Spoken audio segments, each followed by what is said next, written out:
Eh bien salut à vous, j'espère que vous allez bien. Aujourd'hui on se retrouve pour un nouveau vlog où nous allons découvrir un petit lieu. Voilà, c'est un village de martyrs qui a été détruit durant la guerre de 45, c'est ça? Oui. Voilà, c'est un peu ça. Donc on va découvrir tout ça avec Fab. Fab l'a déjà fait, j'imagine. Oui.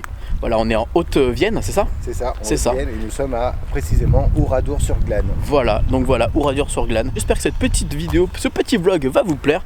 Allez, suivez-nous, c'est un petit cours d'histoire et je trouve ça vraiment cool. Alors faut savoir que vous avez deux possibilités, soit de faire l'exposition qui est payante, soit de simplement faire le village qui est gratuit. Donc là c'est ce qu'on a décidé de faire, c'est de juste faire le village et on va aller vous montrer tout ça.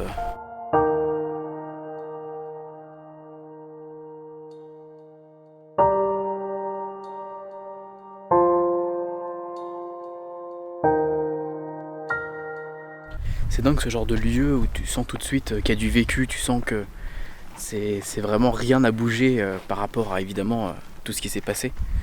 J'avais déjà fait, pour ceux à qui j'en ai déjà parlé, j'avais déjà fait les camps de concentration à Auschwitz il y a des années de ça et c'est incroyable de voir, même si c'est des endroits tragiques, mais c'est de voir le réel en fait, voir les choses, comprendre, ça te met une claque en fait, tu te dis oui, il y a vraiment des gens qui étaient là et qui ont souffert.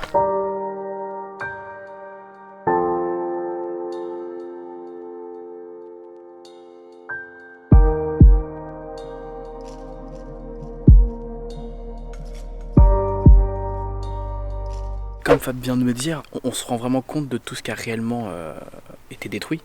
Les murs sont encore en place, parce que forcément ça tombe pas comme ça un mur, mais la végétation également parce qu'elle a poussé, mais tout ce qui est toiture, tout ce qui est charpente, etc., tout ça c'est détruit.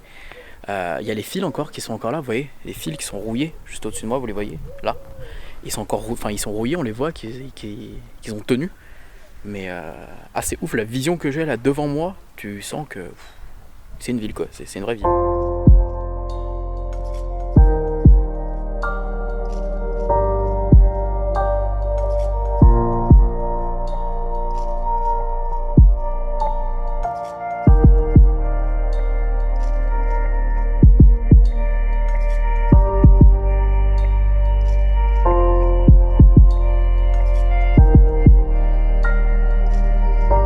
On voit très clairement que la ville a disposé, enfin ceux qui s'occupent évidemment du lieu, a disposé des petites plaques de verre un peu partout pour dire où se trouvait tel endroit.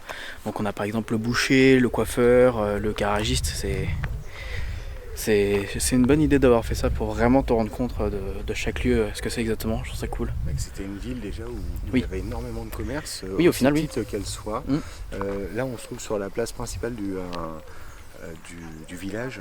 Ouais. Donc une plaque devant moi là m'explique que la population a été rassemblée sur cette place qu'on trouve ici. On a le boucher, le pâtissier. C'est un peu la place du village, c'est le cœur du village. C'est peut-être le cœur du village ici, et peut-être que là c'est joué un gros drame à ce moment-là. Mais tu vois que là il y a beaucoup de. Tu vois, genre. C'est dingue parce que la végétation joue beaucoup également sur le ressenti en tout cas qu'on a du lieu parce que ça rend plus vivant. Mais t'imagines si tout ça était détruit encore, enfin tu te rendrais encore plus compte. On suppose que les arbres évidemment étaient brûlés. Oui, tout à mon avis, tout a été brûlé, mais comme quoi la végétation rembellit en fait un lieu. Enfin c'est dingue. Alors pour l'anecdote, j'ai pas filmé le cimetière parce qu'évidemment je compte sur le respect des gens en fait et des gens qui ont vécu cette catastrophe. Ce qui est assez cool et qu'il faut savoir, c'est que les gens c'est un cimetière qui regroupe tout le monde, c'est-à-dire que c'est ceux qui habitaient avant, les premières personnes, on va dire des années 1900, même après, les anciennes villes, et du coup ceux après le tragique accident et la nouvelle ville, donc les nouvelles personnes. Donc c'est un grand endroit qui regroupe toutes les générations et je trouve ça beau pour la mémoire en tout cas de leur ville et que tout le monde soit mélangé ensemble. C'est un cimetière qui n'est pas du tout à l'abandon. Voilà, oui, c'est ça, c'est pas à l'abandon, voilà, c'est ça fait pas du tout abandon, donc non, c'est ça.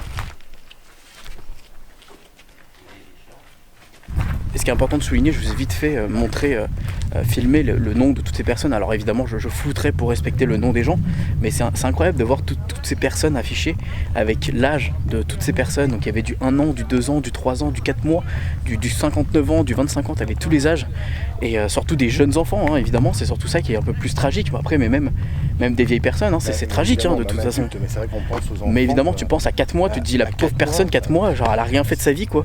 Alors qu'aujourd'hui, cette personne aurait 70 ans, elle aurait fait une belle vie. C'est dingue, hein, c'est vraiment dingue.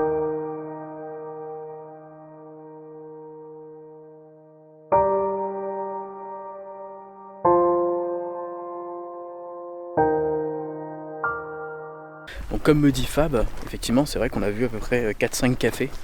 Donc ça montre vraiment que c'était une très très grande ville. S'il y a 4-5 cafés, donc 2 cafés dans la même ruelle en face là qu'on voyait là, juste là-bas. Il y avait 2 cafés en face, donc j'imagine quand même que ça devait être quand même balèze. Bon, on va aller faire un tour dans l'église. L'église du village. L'église d'Ouradour sur Glane. Sur Glane. Silence évidemment.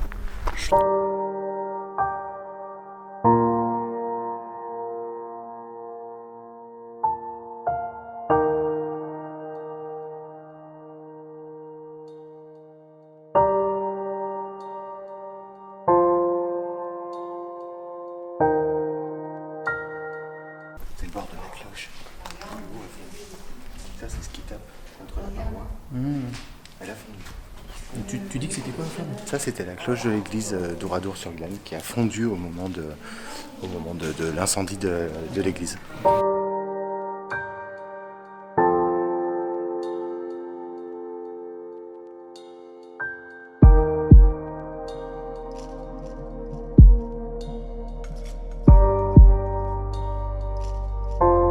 Ici, c'est l'école enfantine et des Lorrains. Alors, je ne sais pas pourquoi, là, je ne suis pas assez calé en histoire.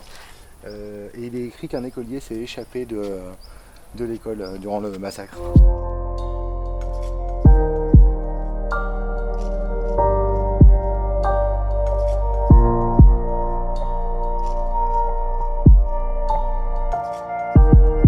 Ah oui, donc comme vous avez pu voir, il y a 2 écoles même dans la ville, donc ça montre vraiment.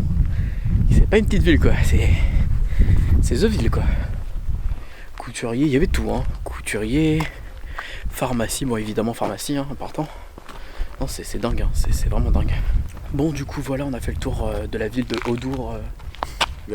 Par contre il va pas y arriver. Hein. Ouradour-sur-Glane. Ouradour-sur-Glane. On a fait la ville de Ouradour-sur-Glane.